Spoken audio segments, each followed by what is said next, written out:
Welcome back to Podium Pop. My name is Celine and I'm here with my co-host Gracie. We've got a fun episode for you this week.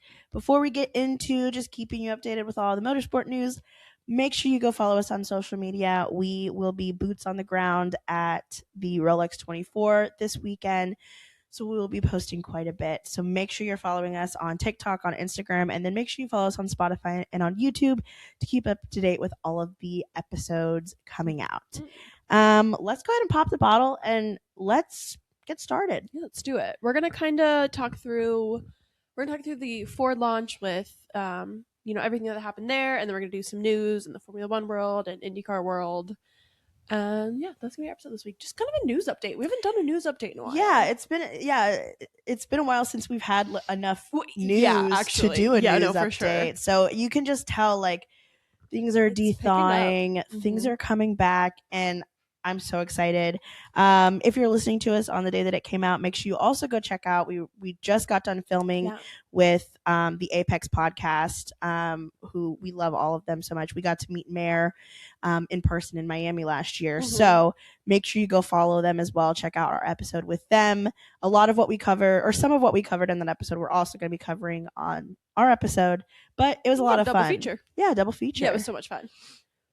All right, the Ford launch. So many things happened, by the way. So many things happened. Yeah. So, and let me just say, I love what Ford is doing. Absolutely. I'm obsessed. I love that they are trying to it feels like they're really, really hunkering down and really trying to build their Ford racing program.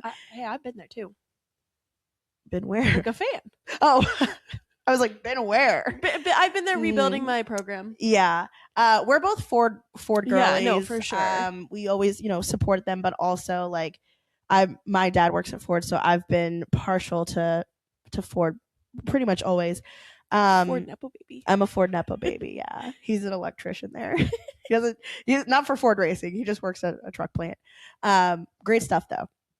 But yeah, so I've driven Ford my whole life. Love Ford. But I love what they're doing with the program, and also I love that they're really leaning into bringing in content creators. Yeah, absolutely. That was awesome. Yeah, so many content creators that we follow were there at the launch. Our bestie girl, Andrea, she got to go to it, but also Tasia, the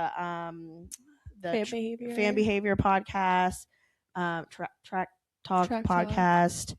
Red Flags podcast. So many people. I've never felt more happy for people I don't know than I felt for fan behavior getting to interview Danny Ricciardo. Yes. I saw, you told me, you were like, did you see fan behavior met Danny Rick? And I was like, wait, are you serious? That's that's their dream person. The fact they got to do it, it was a lot of fun, and getting to see all of the content that from that event and the days leading up to it was super cool also. So I think Ford went about it the right way. No, they really did. Not only were they there, launching the Red Bull and the V-Carb livery, but they also talked a lot about their endurance racing program and all of that, which we'll get into. But I mean, just initial kind of thoughts on it.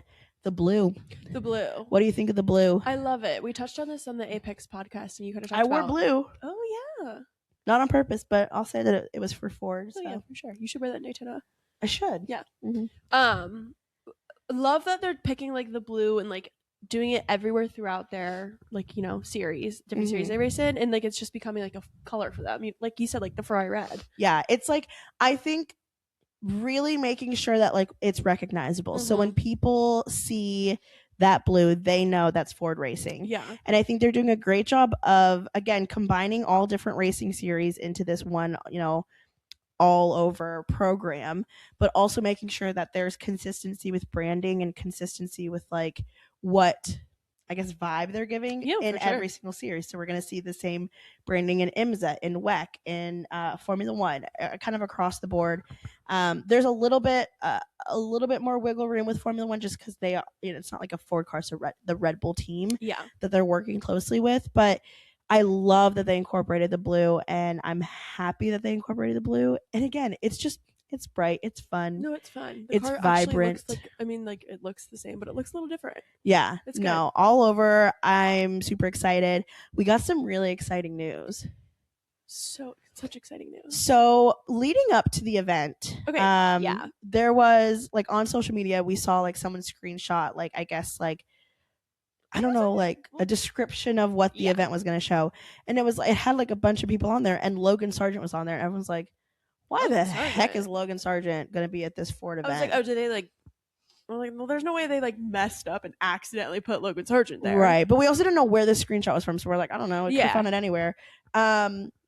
So we were out to dinner because we went out to watch some hockey games with some friends. So we were out to dinner, and we were like, I don't know, whatever. Like, we'll kind of keep up with it. We didn't watch it live or anything. At one point, I go, oh my gosh, Gracie, you haven't seen. She goes, what? I was like, put your phone down. We need to. We had our friend record this for us. I was like, we need to get that video. I do have that video. Okay, good. It's kind of good. I was like, I have to tell you what just happened. And she's like, what? I was like, it was announced that Logan Sargent will be driving with Ford in WEC. You were like, Alyssa, you were like, the Ford WEC program? And I go, no. It was. My face is so funny when I realized what you were about to say. It was literally like, it's just so. I look at Logan Sargent, and like there are a bunch of American race car drivers, but you just look at Logan Sargent, and you're like, that's an American race car driver. And it definitely comes down to him being like one of the only, recent American representation that we're getting in Formula One. So it's like, he's American. And for him to come with Ford with this all-American brand, and for them to race over in Europe with this all-American brand, an all-American driver, and it's like, dude, I'm racing with Mike Rockenfeller too. Yeah. Logan and Rocky together. Oh my gosh. So it was announced that he'll be doing the LMGT3 category in 2026, but that went for 2026. He'll be doing the LMGT3 category. Yes. But then it was announced that in 2027, when they make their debut to hypercar category, he'll be driving that in 2027. I'm so excited for him. I'm so excited. I feel I've said this before about other people. I feel about Logan Sargent like the Papa's Orchard meme. Yeah. We were at Papa's Orchard together picking apples. Yes. Yeah, I just feel so protective over him. Yeah, and like, especially just what he's gone through in his career. We've talked about this so many times, especially. Did you see the interview? Days. Yeah. About how he was, his like mindset. Yes. He did an interview. I actually don't know who it was with. I just saw a clip of it on social media, but he was like, they're like, how was the racing that you've done in the past going to shape how you kind of go into WEC and your mindset? And he's like, actually, like, yes, I learned a lot from my time in Formula One, but he's like, but I learned more about myself in the time off since Formula One. He's like, I'm coming in with such like less anxiety and so much more of like a healthier mindset, and I'm like, I'm so happy for you. Did you also hear, I forget who, I think it might have been Neha, her interview, she asked, was like, what's some of like your best battles or whatever? He said F3 when he was battling with Oscar and Fred, and people were like, Logan mentioning Oscar and Fred Vesti in the big 2026. Amazing. I am super, super excited, and I think that he deserves a bit of like a redemption. Oh yeah, for sure. And he got like a little bit. He raced like 2 races in IMSA last year, but that wasn't like with like a permanent team. It wasn't a permanent spot. I think going to WEC and low-key, like, I love IMSA, but I'm almost glad he's doing WEC rather than IMSA, because I want him to go, and I want it to be like FIA mandated. I want like eyes on him, and I want like Europe to see like, no, you should have never counted out Logan Sargent. Yeah. So I'm really excited for him. Yeah, I'm pumped. So they launched those. They launched the liveries for those cars, as well as the livery for the IMSA, the 64 and the 65 Ford Multimatic. And those, I'm a big fan. I like the blue. I like them. I do like the liveries from last year. But those are like iconic. Yeah, no, I was just about to say with iconic. the horse on the side. Yeah. But I do like the blue color, and again, I like the branding across the board. But the real star of the show was the Red Bull and V-Carb launch. Yeah. What are your thoughts? Love the Red Bull. Okay. I like the V-Carb. It's like what I expected. You know what I mean? And yeah. Like, part of me was like, oh, I wanted to like it to be something I didn't expect, but I feel like that probably is gonna kind of happen with all of the cars. I like the Red Bull more if I'm like doing a rank right now, starting one. Yeah, V-Carb looked pretty similar to last year. It was like white based, but again, we talked about this a little bit on the Apex podcast. V-Carb's known for their special liveries. Oh, yeah. Like, they're like, we'll just put something out there, but just wait for our special liveries. That's where we're going to shine. And I have no doubt that I hope they're going to bring another good one to Miami, because they're 2 years they have to. in a row. They have had my favorite livery of the season at Miami. No, yeah. They have to. 2024, it was close with the McLaren one from Coda, the Chrome. But I do ultimately think in 2024, my favorite special livery was the V-Carb one, and same hands down for 2025. Oh, it was the V-Carb. So the special liveries, I think, is where they will shine. They're like saving budget money. They're like, okay, we'll do this, but like we're setting. Yeah, we're doing this like really basic livery, but like every other race, we're gonna bring you a special livery. Literally. Like, I do like that they kind of sticked with the white, so it's different to decipher on track. Yeah, because it still has the blue, it still has their colors, but you can still very much distinguish it from the Red Bull, and the Red Bull is just more colorful. Like, it has more hints of like the red and yellow from the Red Bull logo, and then also has that Ford blue in it. So it incorporates Red Bull, it incorporates Ford. It still keeps a bit of the classic Red Bull livery that we've seen the past, 3-4 years. Since really Sebastian Vettel, I was just about to say, it gives us Sebastian Vettel like Red Bull vibes. Yeah, it does for sure. I also like that they strayed away from like the matte and are kind of going for more of a glossy finish on it. Because again, it's just beautiful. It's gorgeous. It's so gorgeous. The same can't be said for their merch. Well, no, it cannot. It's not great. It looks like the pattern on the front looks like the seat patterns on like buses and trains. Yeah, there, I said it. And I could also get away with this the pattern of it if it was consistently like it matched. So like it literally looked like they took the merch from last year and then they cut off seat cushions. No, from seriously. Trains, pasted it on the torso, but kept the sleeves, the navy blue sleeves from last year, and that's what it looks like. It doesn't flow right, and I don't love the combination of the navy blue and the Ford blue. It's like it doesn't work. They should have just leaned into the Ford blue, I think. I like the Ford blue. I think that should be their rebrand, and again, it's a great direction. It covers all of the bases, but like it just doesn't work together. They had to do one or the other with the merch. And they didn't. They tried to do both. And I don't know. Maybe it's one of those things that'll grow on me because that's happened before. But like first impressions, I wasn't impressed with the merch. But the livery is beautiful, and that's the important part. Yeah, so, for sure. I guess I can. Gosh, I wonder what they're gonna do with their race suits. Oh my gosh, I didn't even think about that, and I swear if they do, yikes, I'm scared. A navy blue and Ford blue race suit. Like at that point, I think just do all navy blue. Yeah. Stick with the classic one, or do all Ford blue. Yeah, 100%. Don't try to mix them up. No. But they probably are going to based on their merch. I fear that they will.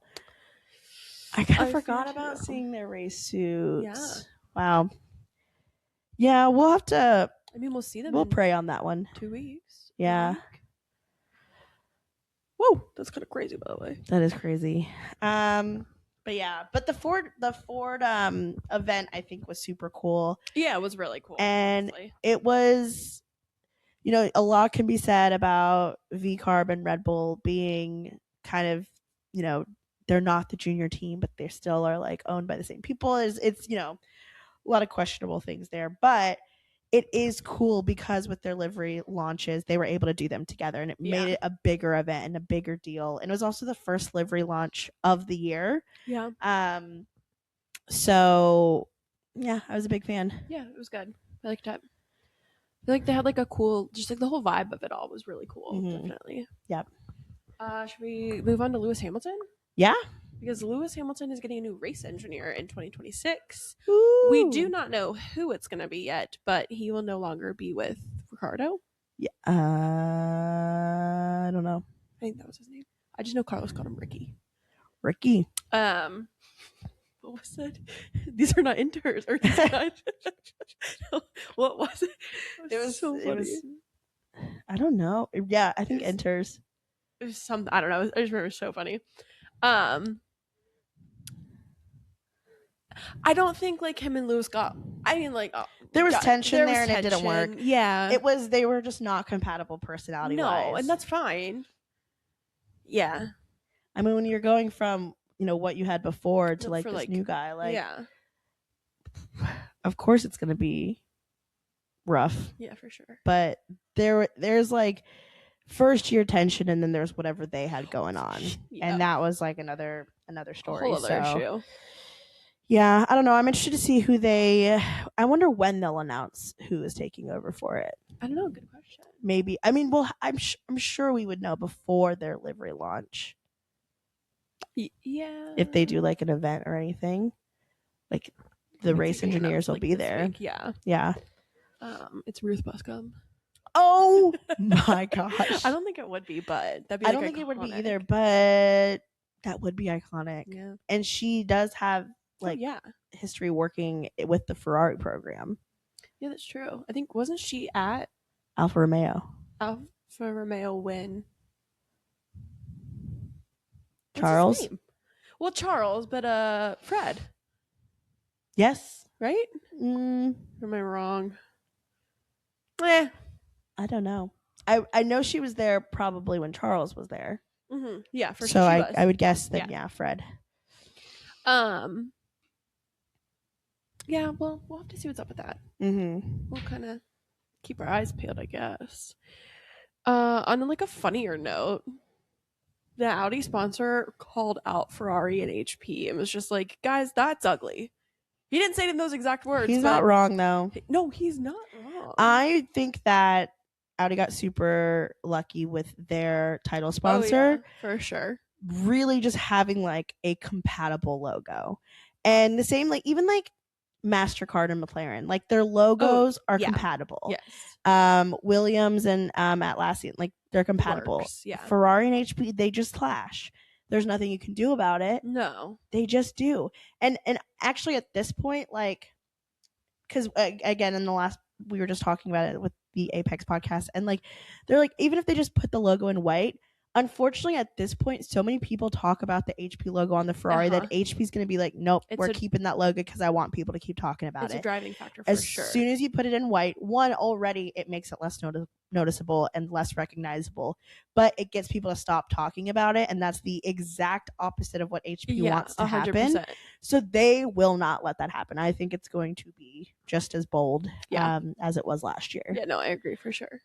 Which I don't think it's very aesthetically pleasing, but again, by like a couple races in, I barely noticed it. No, seriously. It's fine. Yeah. But I guess if you're like an old school Ferrari fan, I can see why it would not be great. My favorite is when HP will like sponsor something else and they do have the logo in white. People are like, oh, so you can make a white logo. So you can make a white logo. That's so crazy. It's actually whenever I don't think I was coming back from a race. I think I was coming back from a work trip, but I sat next to a guy on the plane, and we started talking about motorsport, and I mentioned Formula One and how I was going to a race. Again, I don't even remember when this was. And he was like talking about it, and he works for HP, and he was talking about how he works like in a division like nothing to do with the motorsport sponsorship, anything like that. But I guess they had like a company-wide competition to where whoever had like the highest in sales got like a free like trip to Abu Dhabi, like amazing, all expenses paid, like hospitality, all of this stuff. And his friend won and took him with him. That was so cool. And I'm like sit there and I'm like, people are so lucky. No, literally. People get so lucky. Yeah. But that was just really cool. But we talked a little bit about the HP logo and you know how people don't love that it sticks out. But other than that, he didn't know much about motorsport. So fun. Oh, we do have to circle back because we forgot to talk about the fact that Max and Daniel did a video together. Yes, it was I love that people are talking about Max and Daniel in this video together. Did you watch the full thing? I didn't. I'm going to be honest with you. It was maybe 10 seconds of them together. Wait, what? It was maybe 10 seconds. Oh my God. The whole video, the whole video was basically Arvid and Max driving different cars, doing different challenges. And like they have to like, basically it was like like pushing like the whole like Ford racing series. Like there was like rally cars and like classic cars and all this stuff, and they had to like race them basically or do competitions with them. The whole time, like it was like 3 rounds, and like Daniel didn't get there until like the end of round 3, and by that point Max was already in the car when Daniel showed up, so they like waved to each other. Wait, what? And it was a surprise, but like they didn't really show Max's reaction because they were like already in the car. And then so they like and then there's like the little like end where they like talk about the results. That's it. But for the way the internet was talking, for 80% of the, and it really was the picture that they were talking about. Like they were just like, oh, they're together. Oh yeah. But like 80% of the video, Daniel wasn't even there. Well, that's hilarious. And the parts where he was in the video, Max wasn't. So, okay, well, but it was a great video. I'll have to give it a watch. I love seeing F1 drivers like doing like racing other cars. Yeah, for like, sure. Recently, another video came out of Isaac, and I think he was driving it wasn't a rally car, but it was what they used for Dakar. I don't know. I never know how to say it. But it was like he was racing that. And it's just so interesting because my favorite thing about it is that like one, they see how hard it actually is, but then they also like get to impress these like other drivers. Like Liam Lawson did it with the rally car like a couple like near the end of the season last year, where he drove a rally car, and the whole time like the actual rally car driver was teaching him how to do it a couple laps, and they're like, okay, Liam, you do it now, and like they try to beat like within a certain amount of time with like the professional rally car race car driver. And he was like, Liam, like you might need to do rally car. Like he's like, you're kind of good at this. That's so funny. And the same thing happened with Isaac, where like Isaac was already like at like the benchmark that they set for him, which was like I think 15 seconds off of the professional driver's time. He like, and he has like 3 chances to do it. He was like already on like attempt 2, like basically there. Wow. So I love that Red Bull and Ford Racing, like I love when they do stuff like that. For sure. Because it's kind of like a unique situation that they have to be able to do that. Yeah, it's awesome. What's next? Go ahead. Oh, you go. Well, some news for Cadillac came out. Now, this did happen a couple weeks ago, but we never talked about it because we did our IndyCar crash course. Yeah. But it came out that Joe Gragnon is going to be the official reserve driver for Cadillac this year. Yeah. They are just, I don't know if they're looking and peeking into my brain. But every time they announce a driver or they get someone on the Cadillac team, it's like they picked them from my brain and they're like, Celine's going to love this. No, they really are. I mean, obviously it started with Pietro, but Valtteri, Checo, Joe now with Colton, like Simon. They're literally every person that they have on their team. I'm like, great pick. Amazing. Fantastic pick. I'm really excited for Cadillac this year. I know. I can't wait to see what they're going to do. I can't stop like focusing. Like when I think of 2026 F1, I'm like, oh, what's Cadillac going to do? What's Cadillac going to do? Because like now, like obviously I'm a huge fan of McLaren, but McLaren's won the Constructors' Cup the last 2 years. Lando got his Drivers' Championship. Like I'm like, okay, like let's shake it up a little bit, you know? Like obviously I want McLaren to be successful, and I know that Cadillac is their first year not going to be like competitive and up there with the, you know, with the Red Bulls and the Mercedes and the McLarens, but I'm excited for Cadillac to come in and shake things up. I'm very excited. Did you see the video of their like engine? Like you were testing it? Yes, and it looked nice. It looked nice. The sounds of the engine, Audi too. The sounds of the engine has like a new little whirl. I don't know if that's right. Yeah. And it sounds like, I guess it gives me like the vibe. It's not obviously, but it gives me the vibe of, you know, when an electric car turns on and it's like robot, and you're like, yeah, the whirling. You said it perfectly, actually. I was like, okay, new engine. Yeah, Cadillac also dropped their Shakedown livery, which, if you're not familiar, it's not their livery launch, but it's basically the livery that they're going to use for testing. And every time a team does like a Shakedown livery, it's specifically made to like kind of camouflage the car. So like I think McLaren one year literally did camo. No, yeah, they did that camo and everybody was like, what is this? And like, okay. but it was beautiful. It was But for gorgeous. Cadillacs, they did mainly all black, but then they also, on like the nose of the car, had all the team members that have worked on the car leading up to this point, which is just a special little like tribute to them. Yeah, that's so cool. But for like us to be getting these livery launches and for testing and shakedown and all this stuff, like I'm like, oh my gosh, it's happening, so fast. and Cadillac's coming in like, and they're coming in swinging. I mean, like they're doing their livery launch at a Super Bowl commercial. Hello. Yeah, like if you and that, like what a way to like try to bring in American fans and really push they're really pushing the narrative of we are an American team and we want to come make an impression. And we talked about this a little bit earlier this week too, but like when you look at like Cadillac versus Haas and how they handled being an American team, I feel like Cadillac, like Haas came in, they're an American team, but they never embraced it like Cadillac is doing. Like Cadillac's like, let's use this opportunity and let's really, and it's because Cadillac's coming in post DTS. For sure. Haas came in where there were there were fans. There were obviously American fans, but there was nowhere near the amount that's there now. So Cadillac really came in at a perfect moment where, there's a huge surgence in American fans in Formula One that they can get away with like, okay, we're branding ourselves as like the American team, where Haas didn't really do that. So I think that's why it feels like they're making a bit more of a splash with the American fans.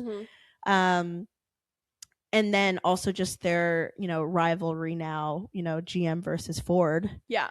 And how that's kind of coming into play, like Ford working closely with Red Bull and then obviously GM working with Cadillac. It's just fun. It's fun to have those rivalries. And like, yes, Cadillac, like I said, Cadillac is not going to be, battling wheel to wheel with the Red Bull. Well, no. Maybe as a back marker. I don't know. Maybe. It might be wheel to wheel then, but this year at least. Yeah. But it's fun to have that rivalry and to see what will come from it in a couple of years. But there is that back and forth, with GM and Ford. They're both based out of Detroit. They're very close quarters. They're very similar. They got similar history there. So I don't know. It's gonna be Chevy versus Ford. Okay. Tale as old as time. But I'm excited to see what happens with it. Yeah. And then we just got like news, like everybody knew basically. Jack Doohan posted an Instagram dump, no caption, just a bunch of pictures of him at Alpine, and then everybody was like, "Oh, he's not with the Alpine program anymore." That was his goodbye post. But he didn't need words. He didn't have to say anything, and he shouldn't. It's really not our business. No, it's not our business, and I don't think he needs to give them another dime of their time. Yeah, I want to know what's next for him. Sports cars. I've been saying. I would love for Jack to get into sports car racing. No, literally. Get him into WEC, get him into IMSA. Like there's an opportunity there. I wonder what his ranking is. Do you think? I would guess he would be gold or silver ranked driver. I don't think he'd be platinum, but maybe he would. I mean, I don't know. That's a good question. I'll have to look into it. Yeah. But it would be interesting to see, because then what would he come? I'm trying to think of like where he would come in, like what category he would do. Like, would he go to LMP2? Would he go straight to like GTD or, LMGT3? Or would he go to, European Le Mans Series? Or would he go right to WEC? There's a lot of endless options. So many options. Yeah, unfortunately, if he gets into sports car racing, that just opens up the door for like a billion more follow-up questions. Absolutely. So, but I want good things for him. Yeah. I don't think he got a fair shot at all. No. Comparing his results from his first 6 races to Franco's 6 races, they were literally exactly even. They were the exact same. And then all the way down to the amount of crashes they had. Like kicking out Esteban at the end of 24 and putting Jack in for that very last race of the season. It's crazy. Also, like I still have obviously I have beef, but like I have a lot of beef with the fact that they his first race could have been his home race. Yeah. At the end of the day, it's not that a big missed of a deal, opportunity though. But it is a missed opportunity. Like, come on, Alpine. Speaking of Alpine. Oh my gosh. Okay, so Oscar Piastri was in a commercial. Was it? It was a Google. Yeah. Google phone commercial. Google something. Google. Yeah, something Google. And in the commercial, like one of the things that he was doing is like using Google to help him like redecorate or something. And in the scene, it's like some movers removing a picture of like mountains, so like Alpine basically, mountains. and putting up a picture of papaya. And it like in it, I forget what he says like word for word. Do you remember what he says? Like something like that's better, like, right? Yeah, or like something like being like, Or, like, let's what like an move, upgrade, what an upgrade or something like yeah. that. And it's like just like the slight bit of shade thrown. I'm like, Oscar. Yeah. And I know Oscar didn't come up with it, but like No. he like signed off and he's like, yep, this works. And he like said, yeah, that's hilarious. he's so like, he's just a sneaky little guy. Mm-hmm. I miss him. I know, yeah. I miss Oscar. I do, me too. But I loved that commercial. It was fun. Do we have any more formula stuff to talk about? I'm trying to think. There's been ongoing rumors of like some teams finding loopholes, some teams are not ready. Like there was at one point a rumor going around that there's some teams that are not even going to be ready for the Barcelona private testing.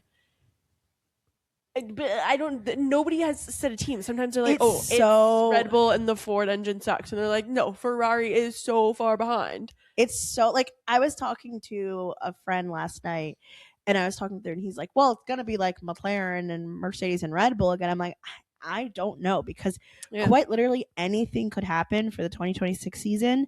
And we're just kind of along for the ride. Like, it's impossible to predict. Like, obviously, we had a vibe last year. Like, the McLaren ended strong in 24. Going into 25, they are going to be strong. We know that. But with the new regulations and the shakeup of engines and all of the contributing factors, an extra team being on the grid, no, seriously, who knows what's going to happen? Like, truly, I'm clueless. But there are some livery launches coming up this week. Quite a bit, actually. So, like, Ferrari, Haas, Audi. And I'm just more and more, I'm excited. Once all of the liveries are out, we'll probably do like a ranking on whatever episode happens that week. Of our favorites. Mm-hmm. And I think it'll be interesting to like not share our ranking and like to compare them. Yeah. Because like liveries are one of those things that's like, they're so subjective. Opinionated? Yes. Yeah. Like opinion based. So I don't know, but I'm excited to see all the liveries and to get these announcements and to get this season underway. It definitely feels, we've talked about this before, it feels like everything's moving a lot quicker because like the launches are spread out and not at the like F175 event from last year. I mean, it's kind of nice. It's like a slow roll back into it. Yeah. You know what I mean? I mean, I did enjoy the F175 event last year. I like what they did with it, but I'm glad it's not like an every year thing.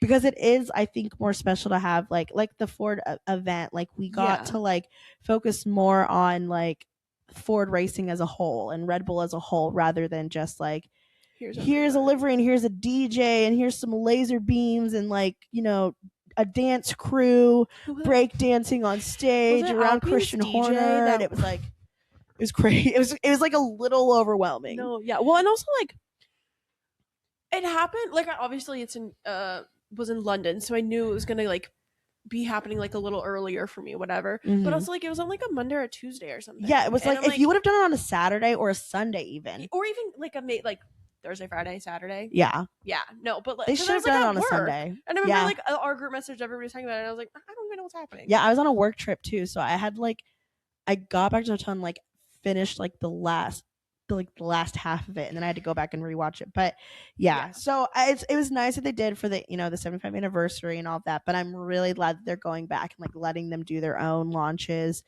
letting them do their own thing, because it also really shows like the vibe of the team and how they approach it. You know, yeah, for sure. Like you look at like how, you know, Haas is going to do their livery launch is going to be so different than how Ferrari does theirs. And it's just very like telling, like it's part of the team and their atmosphere and their culture. So I like to see it without it being like mandated by this overarching FIA event. So, but yeah, big fan. Yeah. I don't think any other Formula news. No, I don't think. Moving on to some IndyCar news, we've talked about before in our last week, our Crash Course episode, that Dale Coyne has not announced their second driver. Roman Grosjean was always there as like what we're kind of thinking maybe, and then I saw more rumors this week that like everyone's like it's Roman Grosjean. Yeah, I would be shocked if I can't think of another driver who would take that on. You know what somebody made me realize this week? Teo Porcher. Oh man, I know. Someone's like, man, Dang. I miss him racing in IndyCar. We had a couple races with him, and I was like, is he doing WEC? I don't remember what he's doing, if I can be honest with you, but I know last year he did European Le Mans Series. yeah. I wonder. Yeah, I don't know what he's doing this year. Yeah. I don't think like his name's being thrown on for consideration, but like I would love it if he got another opportunity at IndyCar. Yeah. Yeah. So I mean, it might be Romain Grosjean. Might be the moment. We might find out that first weekend of March. Like, okay, like it's getting ridiculous now. The gag is up. The gag is up. You got us. It's done. Ha ha. Ha funny. Like, tell us who's in the DCR, please. Yeah, I'm super excited for IndyCar season to start and to us start seeing like content coming out from the teams and seeing how the different, team changes or driver changes are going to affect teams. Obviously, Will Power going to Andretti, and then David Maluka is going to Penske, and all of that happening. We're starting to see some of the IndyCar commercials come out on Fox. Yeah, Joseph's commercial. Okay, so it was a great commercial, don't get me wrong, but there's one part where he puts his hand on raw beef and then he licks his fingers. I mean, like, it didn't throw me. It threw me. Yeah. I got the ick for that particular moment. But all in all, great commercial. And it's funny because before the commercial came out, we literally said Joseph Newgarden should be in his revenge, like redemption era for 2026. Like, he's coming for revenge. Like, let's get him in like his, like, I want him to come in kind of evil, Yeah. And the commercial definitely alluded to him being like a serial killer. So I think that maybe we might be getting what we need to see. Somebody at Fox got that same vibe that we did. Someone probably listened to our IndyCar crash course and then very quickly within 24 hours turned around, filmed, edited, and produced the commercial. I don't see why not. And that's probably how that came about. Yeah, 100% for sure. Did you see, obviously it was about like, like Pato was also in with it. Did you see that like on the meat packaging? Yes. The expiration date was like 5/26/24 when he beat Pato. Yeah, just brutal. Easter egg.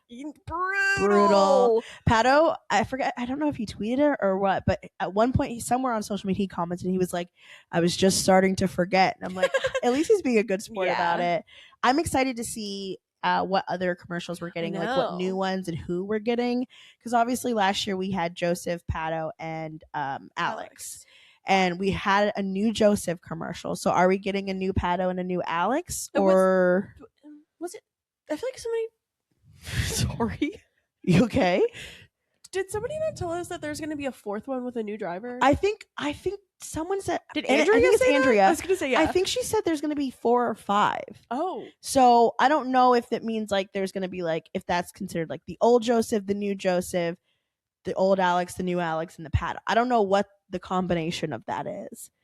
It gave me a Christian Rasmussen one. Oh yeah. Like, come on. That would be really good. That would also be like so good. Like, look what this kid could do, and then like his win. Yeah. Oh, there's potential there. There's such great potential. I want to know like the vibes they're also gonna go with it. Like, I could see like Alex Pelosi being like the man who had it all, the man who could do everything. But that's what they did. That he didn't have that 500 win, but now then they could. I don't know. Yeah. I don't know. Because they can't really use the old Alex commercial because that was the whole like thing that I know that's true. Now that I'm saying it out loud. So they're gonna have to, I think, bring a new Alex commercial. Well, yeah. But like just not use the old one. Yeah. I didn't think they were gonna like keep that one, but I don't know like what vibe they're gonna go with it. You know what I mean? Yeah, I'm excited. Who else do you think like could have a commercial and would also like be a good actor for it? I think, not to be biased because I love him, Kyle Kirkwood. He's got a good story there. He was, one of 2 winners for the first almost half of the IndyCar season last year. So true, yeah. King of the streets. They could really push that narrative. And I think he'd be a good sport with like the acting and stuff. But damn, Will Power would also eat that commercial up. Will Power would eat that commercial up. He would eat it up. And there's also a great story there that they can really broadcast in the whole, leaving Penske and being kind of pushed aside and now having this new team with Andretti. And New kid on the block. New kid on the block. Yeah. Yeah. So I don't know. I'm excited though. But Christian Rasmussen would also No, be so just good. so funny. It'd be so good. I started laughing a little bit because we were like, oh, we can go for the King of the Streets vibe. You know, people are like, oh, she's for the streets. Yeah. He said, I'm taking it to the streets, man. I'm going to the streets. Yeah. Yeah, I'm excited to see. And then are they putting them?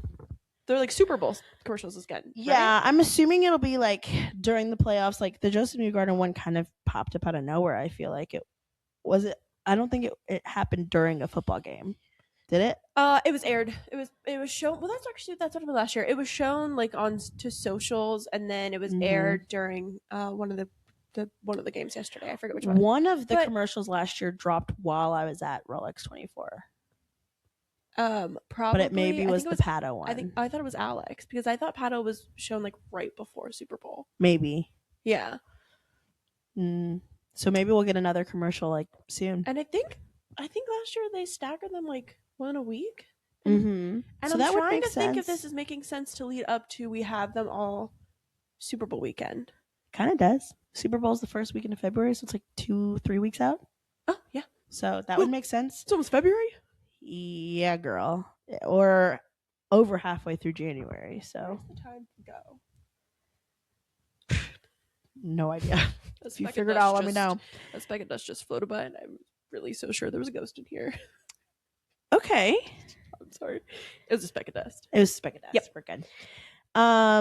But yeah, I'm excited for the lead up. I mean, the Super Bowl is going to give us some Fox commercials, but it's also going to give us the Cadillac commercial.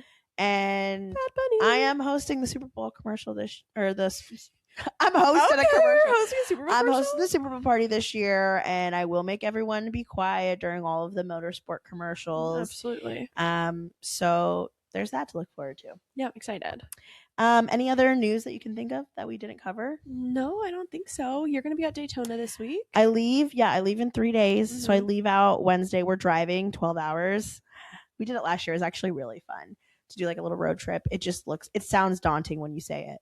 But we're leaving out Wednesday after work, driving overnight, and then we'll be there at the track Thursday, Friday, Saturday, Sunday. And then we're coming back on Monday.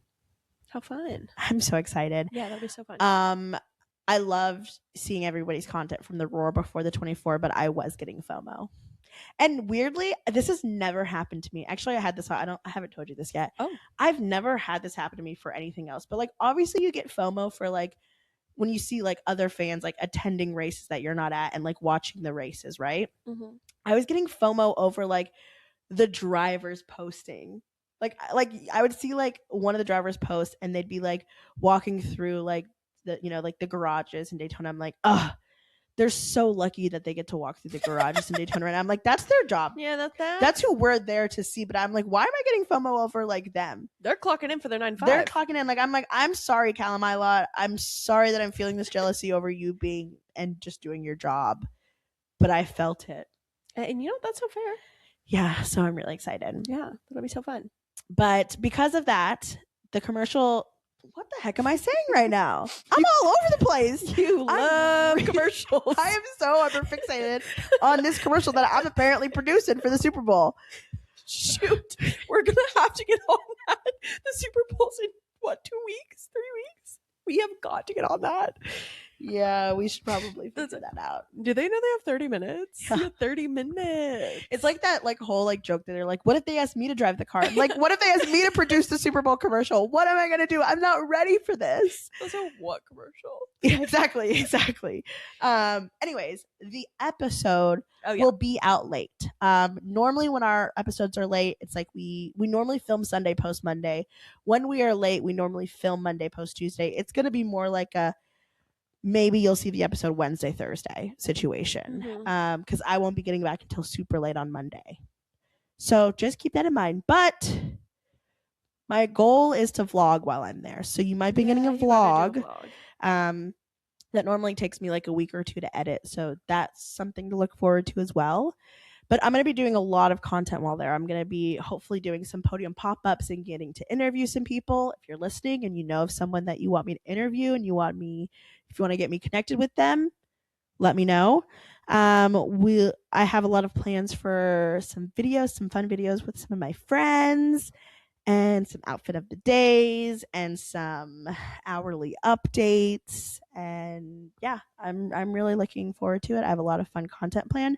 So make sure again that you're following us. Most of the content is going to be going on TikTok and on Instagram. Mm-hmm. So make sure you're following to keep up to date with everything. Yeah, it's gonna be so exciting. Mm-hmm. I think that's all we have for today. That's all we have. Quick episode for you. Yeah. That's all she wrote. All she wrote. We'll keep you updated if anything else motorsport news drops. Mm-hmm. But if not, we'll see you next week.